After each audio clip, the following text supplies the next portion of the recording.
मोहब्बत जिंदगी बदल देती है। मैंने बहुत सी मोहब्बतों को मरते देखा, बहुत सी मोहब्बतों को परवान चढ़ते देखा, और ज़्यादातर मोहब्बतें हवस की नज़र हो जाती है। बहुत किस्मत वालों के नसीब में मोहब्बत होती है। मोहब्बत करना गुनाह नहीं। अल्लाह ताला फरमाते हैं कि जिससे तुम्हें मोहब्बत हो इससे निकाह कर लो।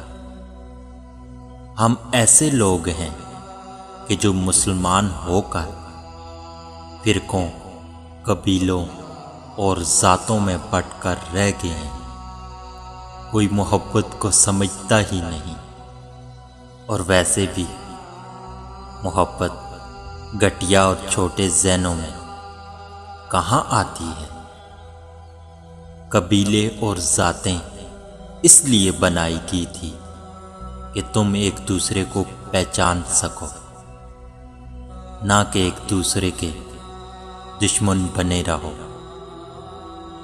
मोहब्बत इन कबीलों और ज़ातों की नज़र होकर रह गई। सच्ची मोहब्बतों के परवान ना चढ़ने की सबसे बड़ी वजह यही है।